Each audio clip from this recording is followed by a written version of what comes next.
Hey, so hello everybody. It's nice to see everyone, and I apologize that this will not be live for today, but it's important that I continue the sessions that I'm doing for you over there in York, and just really still glowing from the visit that I made last month.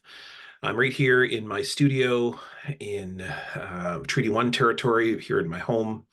And I'm very honored to be here today to talk to you about governance. So, we're going to start our second wave of our sessions by talking a little bit about more specifically what are Indigenous nations interested in, what are Indigenous nations goals, and perhaps now that we have a base level understanding of some cultural frameworks for Indigenous communities, what does reconciliation look like from an Indigenous perspective in relation with Canada? And so we're going to talk a little bit about what that looks like today. And we're going to talk a little bit about what I call four types of government that have constituted indigeneity within Canada, because governance is arguably the most important way in which a people express themselves. And government isn't something that we just always think of as like the big building in the center of a city or the big, huge parliament that passes laws in the middle of a state. Government is about the everyday. Government is about how you and I interact with each other and the rules that we use to govern, uh, oversee, understand them to be the ways in which we operate with each other. Law cannot exist without some form of government. So I want you just to think about that in terms of how we vision government today, and then what government is in terms of history, because not all governments have looked the same, and government sometimes doesn't even look like how we imagine it to be today. So if you were to ask a typical person, like, what is government?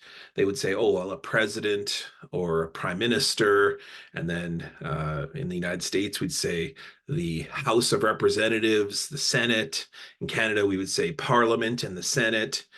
And then we would also say that there is another form of government, which is the other wing of government, which is at arm's length, which is often the Supreme Court or the justice system, which then make determinations on the ideas, often called laws, that are passed by the government. And then there's a sort of checks and balances between those two wings.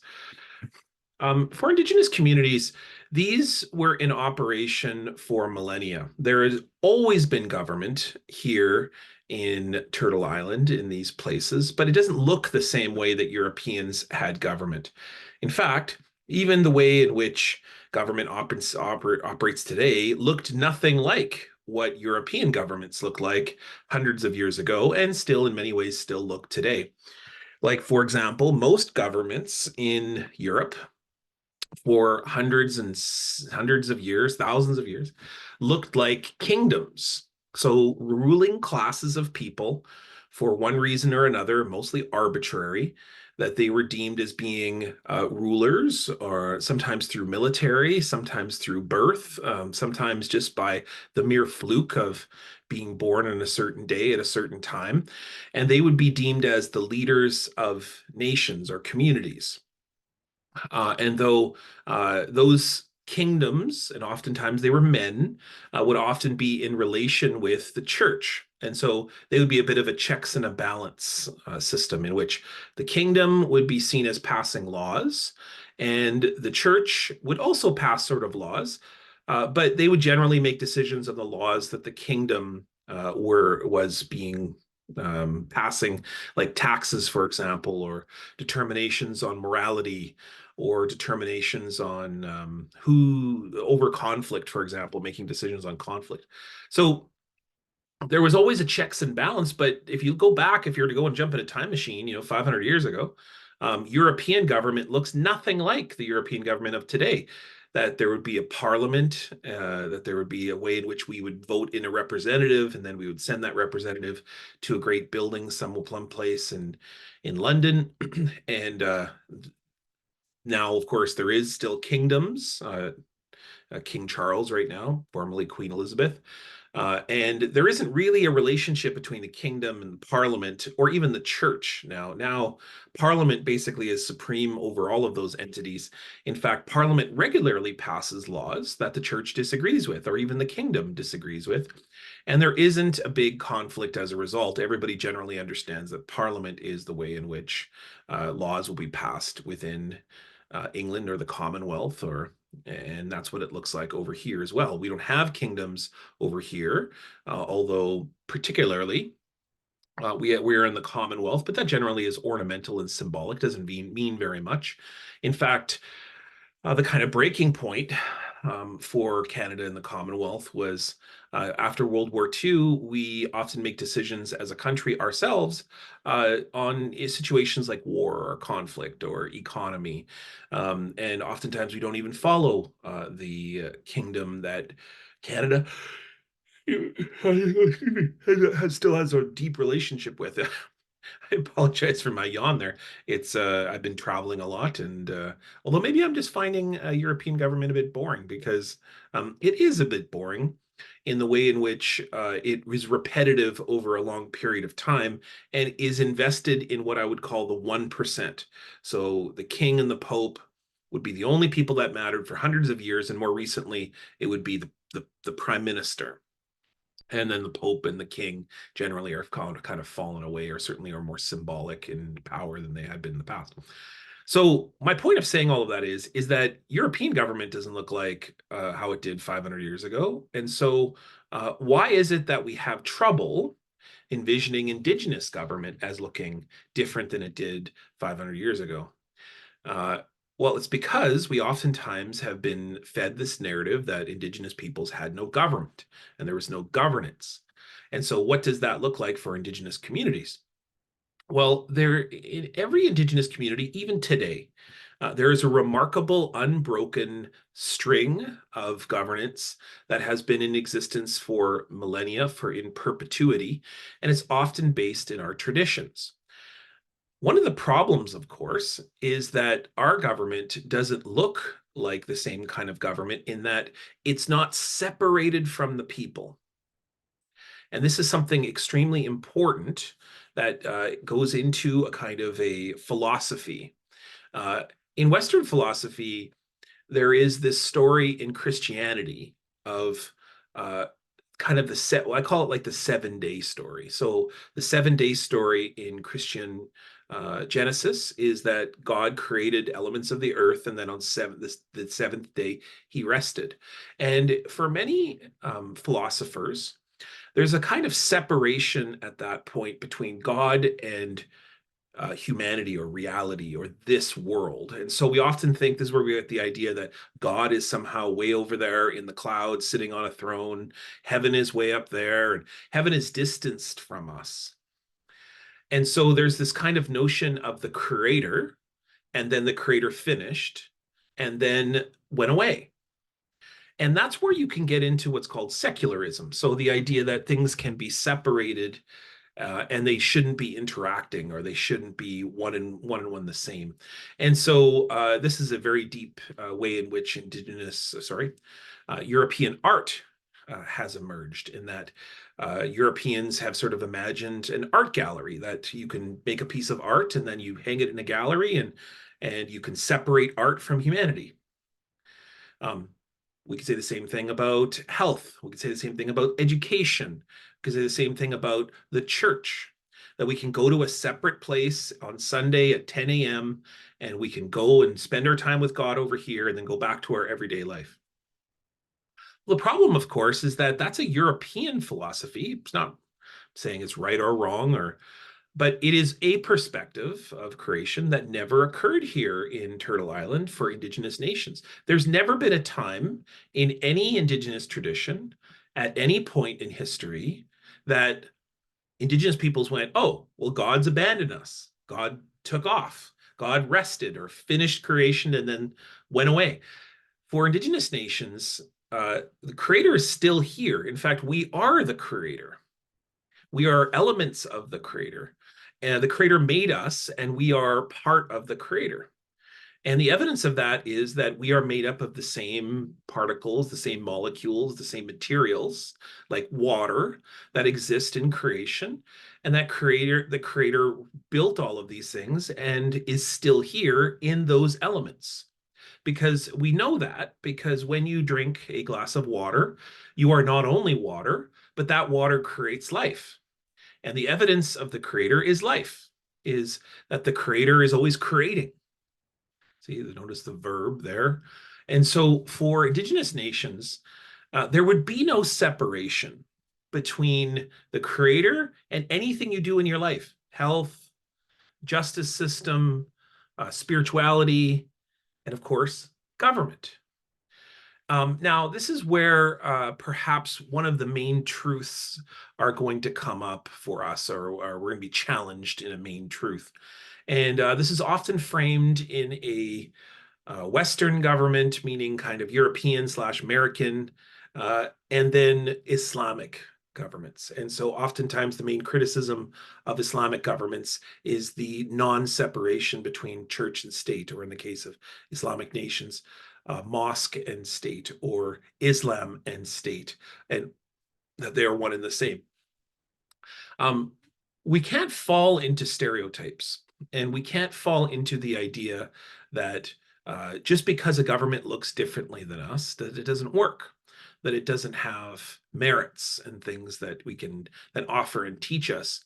And why is it that whenever we come up with an idea that's always between America and something else, or Europe and something else, that Europe and America always win?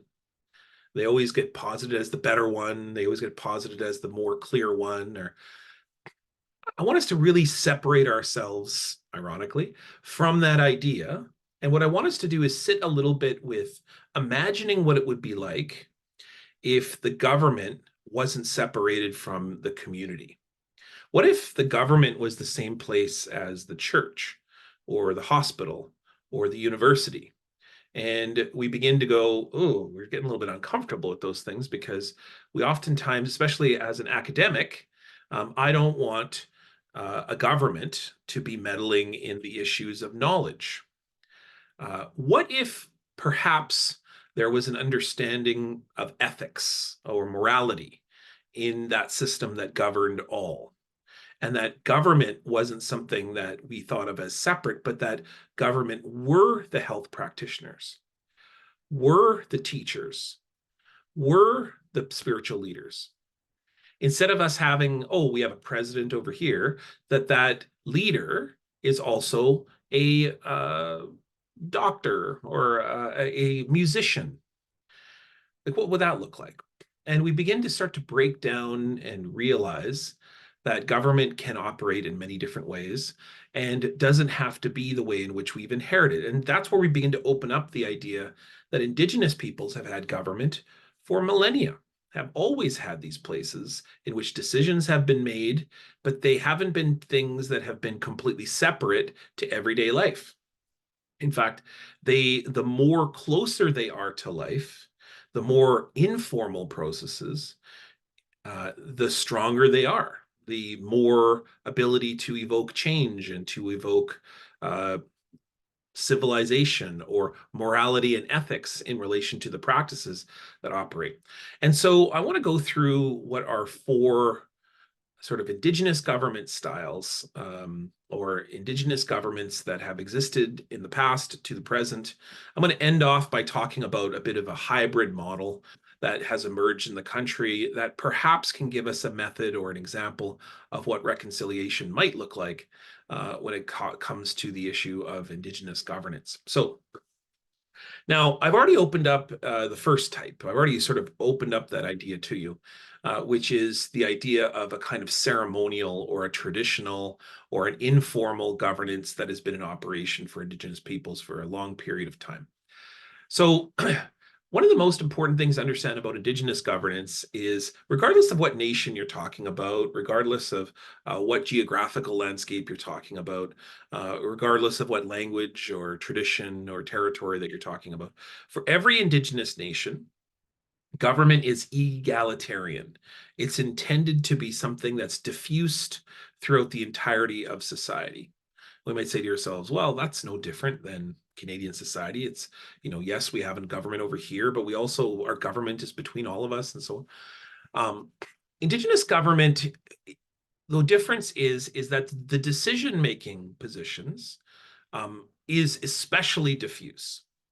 So decision-making takes place with an entirety of a community with a quite rigid and protocoled system of checks and balances that lead to decisions being made collectively, but also highly efficiently. Because we might say to ourselves, well, it's all good and fine to come up with, if you have 30 people in a community, could you ever get those 30 people to agree? Well, Indigenous communities have remarkable protocols to be able to bring people together, collectively converse, disagree, but then also have an ability to be able to move forward with a decision that is fairly unanimous.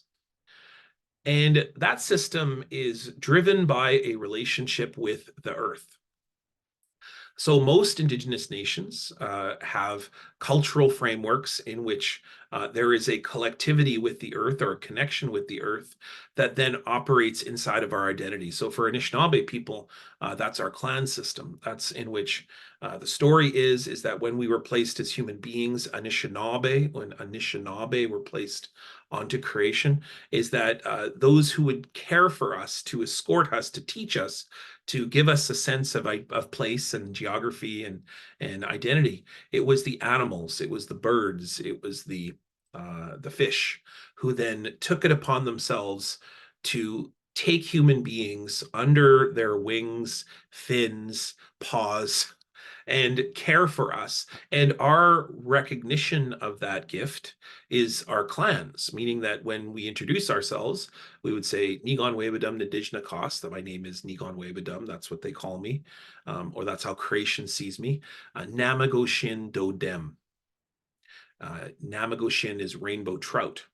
And so Dodem, the clan system, then comes from I'm given the relationship with the clan system via the rainbow trout, who's my job as a inheritor of that clan. And in most communities, it goes through either the father or the mother. So you inherit the clans from your parents, who is inherited back all the way back to the very first Anishinaabe. And that our job is to learn from the rainbow trout, go visit them, go study them, figure out what it is that motivates rainbow trout. What is it, the features that those trout offer to creation? And so our job is then to bring that to our identity. So here's some teachings from the rainbow trout that are important. They're highly loyal. They stay committed to each other and to their families, and they absolutely stay committed to their territories. So rainbow trout will go and birth and visit and travel the same path over and over and over again for the entirety of their ancestry. So even their children, even their children's children's children are still traveling the same routes, because it is the teaching of loyalty and pedagogy that goes into those lessons. But at the same time, rainbow trout are also very curious. They're very resilient, and they're also have the ability to be able to even travel upstream when necessary. So that means that when necessary to travel, they need to go against the grain. And that's one of the reasons why rainbow trout are teachers. Like Gigot clan or fish clan.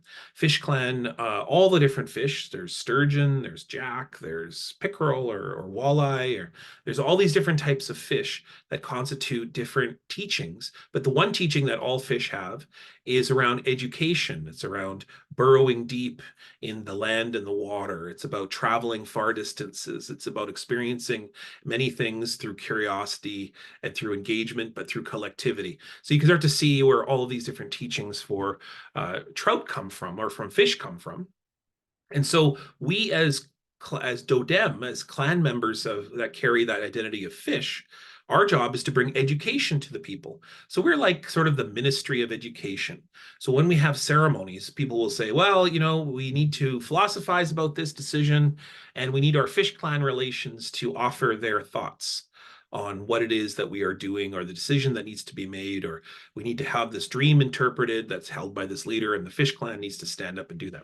Now, every single member of our society has a role and a responsibility, or a good way to think about it would be like a ministry. So, for example, the Bear Clan have the Ministry of Security and Medicine. And that goes a lot to the bear's ability to hibernate and the bear's ability to mark territory and et cetera. The teaching of the Loon clan, the Hmong clan, that's the teaching of internal affairs. So being able to see at the darkest depths and the internal workings within a nation. Or the Crane clan is because of their loud call. They have external affairs. So when we get a new person come to our community, it is the job of the Crane clan to recognize them and to bring them in. And so you can start to see that all the different clan members in our society have different roles and responsibilities. And they're broken often up into groups. As you can see, the water clans often share a lot of teachings around education. And the head of that clan is seen to be as a turtle. So that means the turtle clan members are often the leaders of the water clans. So that's fish clan. Sometimes it's might be a swimmer, like what's a good example? So like something that's not a fish, it might be like another waterborne being in some way. So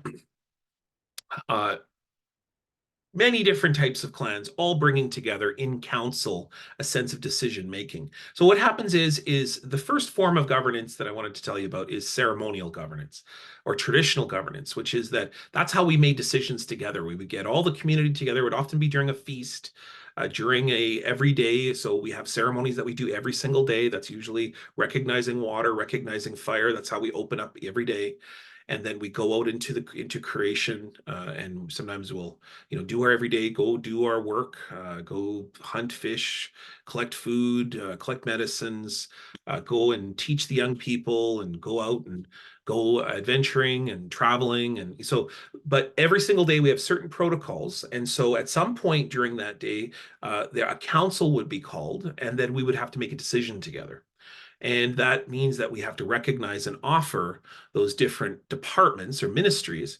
So the fish clan speaks, the crane clan speaks, the loon clan, the bear clan, the eagle clan, the deer clan, like all these different clans offer their ideas. And then at the end, we realize something. And one of the biggest realizations is that we don't always agree. We don't always agree on what we're going to do. Like, for example, are we going to go to war with this community nearby? Are we going to trade with this newcomers who are bringing metal in the Bible? Are we going to trade with them? Are we going to spend time with them? Are we going to adopt them? Are we going to incorporate this new part into our community called English? Are we going to start to use English in our ceremonies? Like those kinds of things. So we have to make decisions together. We don't always agree. So one clan may say, yes, we like this idea. One clan may say, no, we don't like this idea. And there is a checks and balance in that system. Remember how I told you before that there would be parliament, or back in the day, a kingdom, and then who would check that balance? Usually the spiritual leaders. In that case, the church, or in the case of parliament, it may be the Senate, right? What they often call the sober second thought, or something like that, or whatever they call the Senate, either in the United States or Canada. Well, we have that too. It's called the grandmothers. And the grandmothers are like the Supreme Court of a community.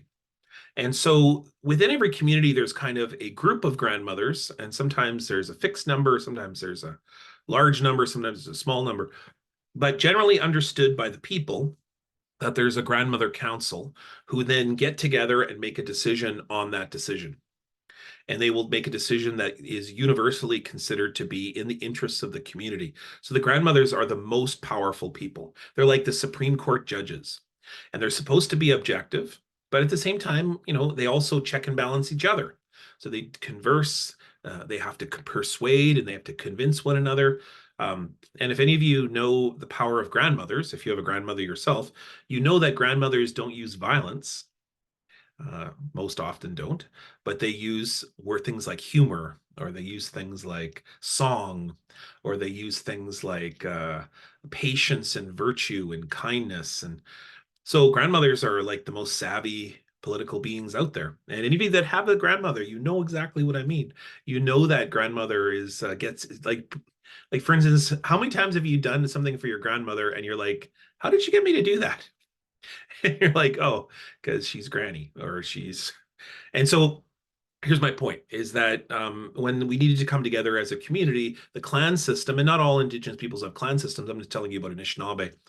So, for instance, the Haudenosaunee have the Longhouse model, which is a type of a clan system, but it looks different. It's by headships, it's by different elements, but even they have a grandmother's council. And different nations all have different forms of government, but most oftentimes it is grandparents or grandmothers, sometimes grandfathers, but grandmothers in the case of Anishinaabe, who then make the decision on the decision. And they announce and they say, this is the decision, everybody. And everybody goes, okay. I don't agree with that, but the grandmothers determined it. I recognize the power and the recognition of council, and therefore it is unanimous, and we all recognize it together. And that's how ceremonial government works. That's how traditional governance works. Now, things haven't always worked out that way. There is a form of governance that emerged out of contact. When Europeans contacted Indigenous peoples, which happened over thousands of years or hundreds of years, if you, depending on which history book you read or realize, there began to become interruptions to the traditional model for a whole host of reasons. One is invasion of territories. Another one was sickness and disease or starvation. And so oftentimes Indigenous governance was interrupted in various different ways or altered in different ways. And one of the ways in which it was interrupted was by the meeting of what was a 1% model or a highly localized, specific, centralized power model and an egalitarian power model. And by coming together, it created a power imbalance so that Indigenous communities began to experience an interruption or a change or a shift at the same time as that 1%, that centralized power system also began to experience a shift.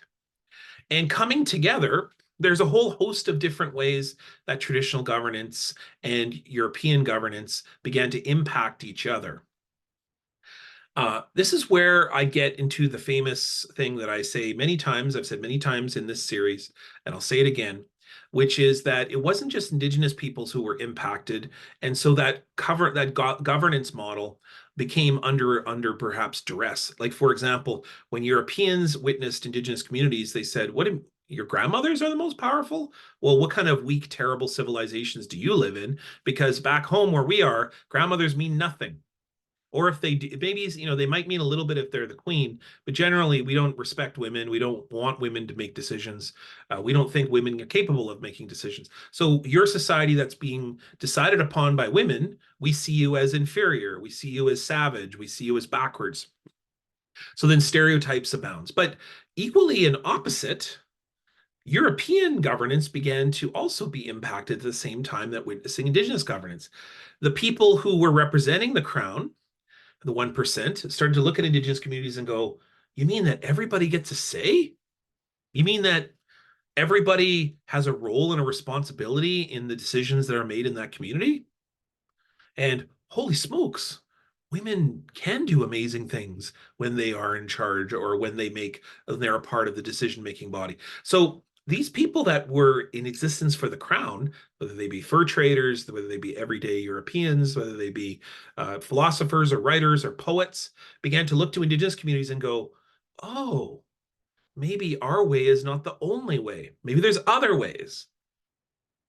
This now births what will eventually become democracy or the parliamentary system in Canada, because there was no democracy in Europe until they encountered Indigenous peoples, until they saw that egalitarian leadership worked really well and had a lot of merits, had a lot of really good ideas. And in this fascinating idea that there would be an objective body, grandmothers or not, that they would then make decisions on the government of the day, then eventually became the Parliament and the Senate and the Supreme Court in Canada. Like that did not come organically from Europeans alone. It came from their experiences from Indigenous peoples. So, like for example, people would say, "Oh, well, why is it that Europeans, had this guy named Plato who had the idea of kind of everybody having a role in society, philosopher kings, ditch diggers, middle class kind of stuff." Well, that idea in Europe just didn't exist for 700 years until finally, surprise, surprise, Europeans show up in North America and then they come up with this idea. It's because of Indigenous people. It's not because of Plato. It's not because of European philosophers. In fact, I would say it's those European philosophers maybe have felt vindicated as a result of having experience with Indigenous peoples. But I would also say that Europeans don't listen to themselves or to their own philosophers. They experienced that from Indigenous peoples and went, "Oh, this is a really good idea. Let's put this in America. Let's put this in Canada," and the different elements that exist within that. So traditional governance is the basis for Canada. It's not the only basis, but Indigenous governance impacted what we now know as the parliamentary system in Canada, which is the governance system that it operates. So even though we call it the Canadian government, it comes from Indigenous foundations, that Indigenous peoples are at the core of some of those ideas. Why do I know that? Well, we have democracy, the idea that every single person gets a say. We have the idea of ministries, the idea that we all get to vote in a person who is then sent to a great meeting. And that meeting, then they're supposed to come together collectively. And that there's these kinds of checks and balances model. They're not grandmother councils, but they tend to be kind of Supreme Court / Senate / whatever else we decide to describe it as.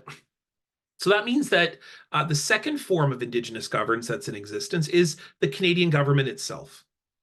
And we also can see that traditional governance has been impacted for a long period of time. In many communities, that brings up the third form of government. So the first form is traditional governance. It's been in operation for tens of thousands of years, still there, still in operations. We still have the clan system. We still have lodges. We still have grandmother councils. That still is in operation today in 2024. The second type of Indigenous governance is the Canadian state itself, which is birthed from Indigenous contact and the idea that Indigenous peoples invented the idea of shared leadership, shared power, democracy, free speech. These are all Indigenous ideas, not European ideas. And that Europeans had something to say along the way, of course, but it is Indigenous in its center, in its foundation. Here's the third form. When the Canadian government began to try to take control after the War of 1812, of lands that Indigenous peoples were on, they instituted a law called the Indian Act. And so the Indian Act is a law that's still in existence today and imposes on Indigenous communities a form of government that non-Indigenous peoples viewed as an Indigenous style of government. And they call that the chief and council method, or the chief and council structure. And so in every community, according to the Indian Act, to have your own government, to have something that's recognized by the Canadian government as a government for your community, it's the Indian Act government, the chief and council government. So you must hold an election amongst your members and choose a leader, and they can have councillors that are a part of that model, and they are the rulers and recognized leaders by the Canadian government of that community. Now you can imagine how problematic that is to A, not come up with your own government, and then B, have that government be held in power over your traditional governance, which is still in operation, still exists.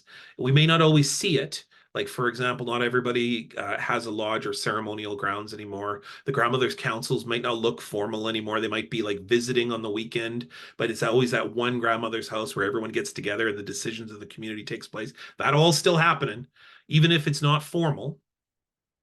But then it often comes in conflict, that the Canadian government recognizes the Indian Act government, that's the chief and council government, and the community, some of them vote for it, some of them don't, some of them participate in that election, some of them recognize them, some of them don't. And then you also have the traditional governance that's happening at the same time. So in an Indigenous community, it becomes very confusing who is in charge. Because on one level, the Canadian government is giving money to the chief and council, so oftentimes they look like they're in charge, but it's the ceremonial government that doesn't collect taxes, that doesn't pass official recognized laws by the Canadian state, but is still very much in power. It just might not look like it on paper. And the government then has to deal with these two elements. And we saw some of this battle in the 2020. Just before the pandemic, there was a conflict with a group of people called the Wet'suwet'en over a pipeline called the Coastal GasLink Pipeline. That was in BC. It's a pipeline that goes from Calgary to with natural gas and goes through BC and is then exported to ships on the West Coast and et cetera, et cetera. The problem in that pipeline was that for the Indigenous communities on the route of the pipeline that was attempted to be being built, is the Indian Act leadership recognized and agreed to the pipeline, but the hereditary chiefs, that's the traditional governance model, which isn't a clan system or a longhouse system, but is a hereditary model which goes through families. They did not accept and recognize the pipeline. So the Canadian government was saying, oh, we're only going to deal with these people when it comes to consultation and getting approval. But then we had the hereditary chiefs who said, no, you have to deal with us, and we don't agree to this project. There's a bit more nuance in all of that, but generally that was the case. And so you have kind of a confusion around governance in Indigenous communities, and it's created through Canadian laws. Here's the other problem. The problem is historically that when the Canadian state has wanted approval or engagement by an Indigenous community, they would often say to a Indian Act chief and council that you must follow our laws, you must follow our policies and procedures, or it won't give you any mandated treaty payments that we have allocated to you or that are supposed to be allocated to you as an annuity in order to have relationship through treaty. So we are legally obligated to give you money because we are using your lands to create Toronto or Winnipeg or Regina. And so we have an obligation called a fiduciary obligation to give you annuities. Those are things like education or funds for education, funds for infrastructure, funds for other things that are in your health in your community. And so, but we will not give you that unless you act the way that we tell you to act, which means that a Indigenous government under the Indian Act is never autonomous or never independent. It's always under the thumb of the federal government. And that means that the federal government is draconianly, that's not even a word, but with great bias and great methods of control, that's what draconian means, is controlling Indigenous communities and how chief and councils. So oftentimes, if you go to First Nations reserves, you will see people who will say, oh, the chief and council doesn't act for us. Chief and councils answer to the federal government. So we may vote for them, but ultimately what they are is a bureaucracy of the federal government from the Ministry of Indigenous Affairs who control all of their decision making. And oh, by the way, if a chief and council doesn't do what the federal government had in the past, this is decades ago, they would just remove the chief and council and then bring in a whole new set or order new elections. Or sometimes what they would do is they would order third-party management, meaning like an accountancy firm, to come into that First Nation and control the affairs of so basically become the chief. They don't call them that. Like, so the lead accountant for, let's say, Price Waterhouse Cooper, who has made millions of dollars off First Nations, or KPMG, these are accountancy firms, the government will then appoint them to be the de facto chief and council of that community. So the chief and council may exist, but they don't have a decision-making power anymore. It's the accountant, because that First Nation has not acted in the way that the government wants them to act.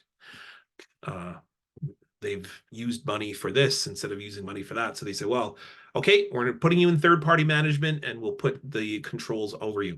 So that's the third type of Indigenous government. So remember, the first one I talked about was a traditional governance that's still in operation today, been operating for millennia.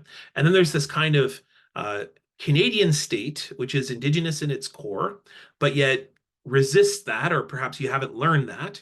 And so the Canadian government is very much has Indigenous ideas at its core. So that's a type of Indigenous governance as well, even though we don't think of it as that, but it is. And then there's the third type, which is the Indian Act governance, which is imposed governance systems from the federal government via the Indian Act, which is in existence today. Now, Here's the fourth type, and I'm going to close off by talking about this so that you can understand a little bit more about governance. And this is the model that perhaps might be a method for us to think about. So in the 1990s, there began to become conversations about Canada's north. So that's Northwest Territories and Yukon, which at the time were the only territories to the north. Uh, and there's a few other things that the North became relevant for, mostly resources, gold, oil, gas, and things like that. So there began to become a kind of interest in the North, starting in the 1970s, but really began to look in the 1990s. So I'm going to show you a few slides here.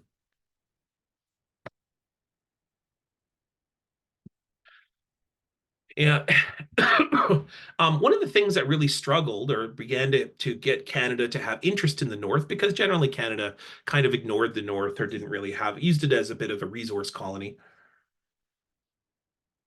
was in the 1980s because of the Cold War between the United States and Russia. The United States began to sort of travel through with impunity, sorry, just travel through the north, began to set up claims. And then, of course, Russia began to claim things like the North Pole, claiming things like resources. And both countries began to travel through the waters for military purposes, submarines, and so forth. And Canada realized that it needed to empower the North, and particularly start to make claims of the North, and or else it would lose its foothold, and that the United States or Russia would then take control over the resources, but also over the travel routes that take place in the North through the waters, Baffin Island, and so on.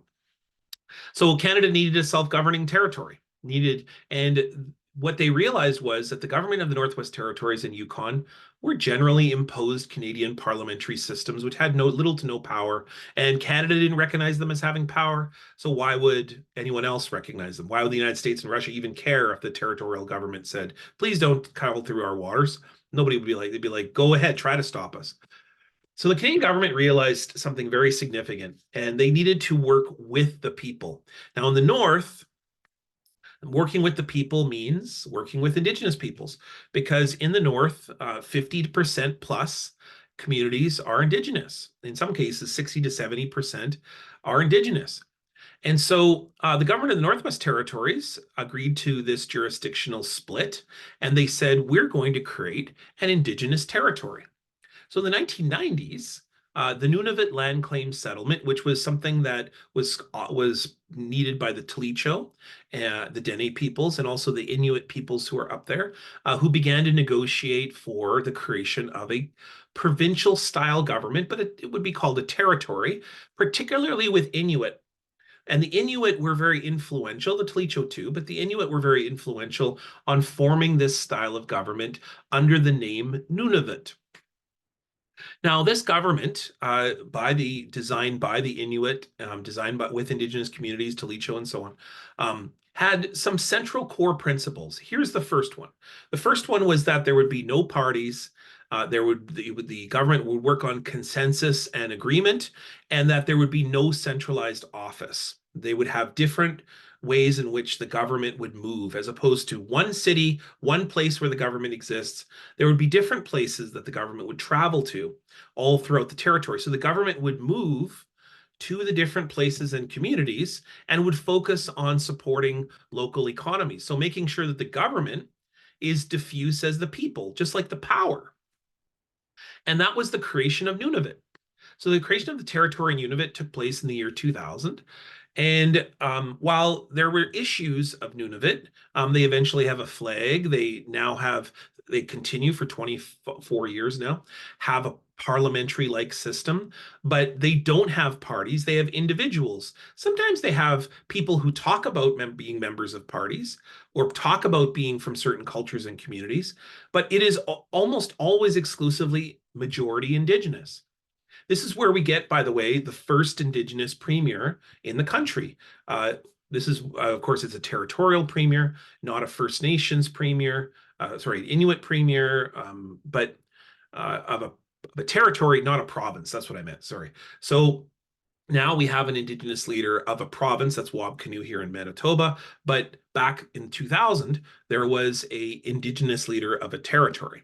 Now, there are many challenges with Nunavut, and this government, while incredibly innovative and creative and interesting and does all of those things I talked about, it still has many struggles. So food prices, poverty, the challenges of the North, the issue of technology or infrastructure, and particularly, the issues of Nunavut, you just have to sort of look up videos on food prices to realize that it's very difficult to govern in the North.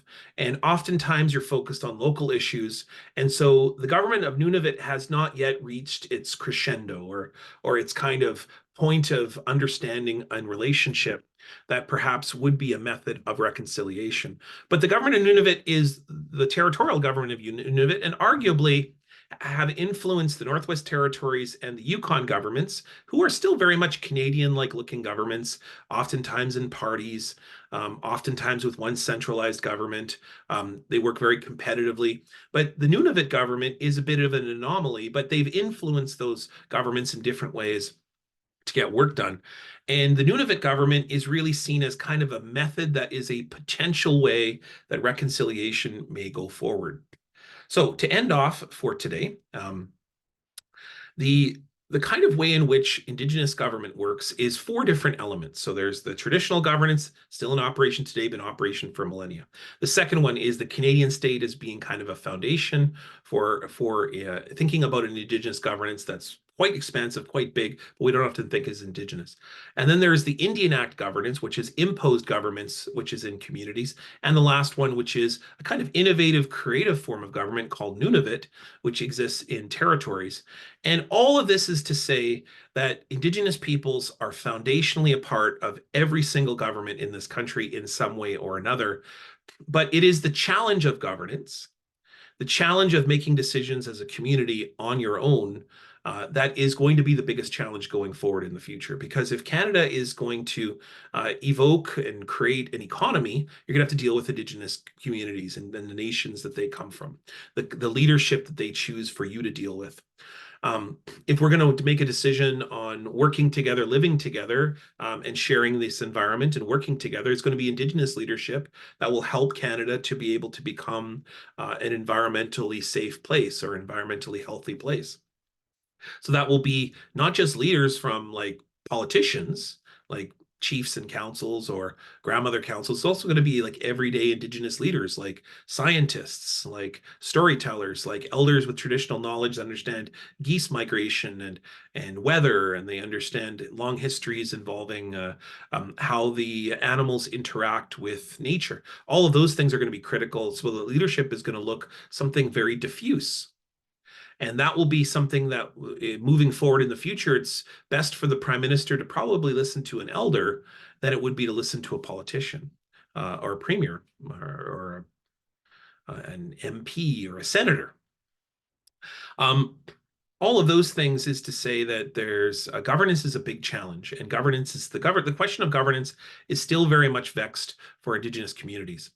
And still, while in existence and still holding power in every Indigenous community today, First Nations, Inuit, Métis, it is to say that that governance may be an issue that is worth considering and thinking about moving forward in the future. And I hope it's something that's built you a kind of way of which to think about for the rest of this series, a kind of a nuanced issue that is a challenge for Indigenous communities today and a challenge for you too. In how will we move together? How will we converse with each other? How will we build a country of peace and prosperity together? Okay, so I'm going to say a big miigwech. I'm going to send this video over to Joan so that she can show this, and I've got to head over and do some traveling. So I apologize again for not being there live for this session, but I will be live for the next one, and I hope and I will see you all later. So giga waben minawam, miigwech, everybody.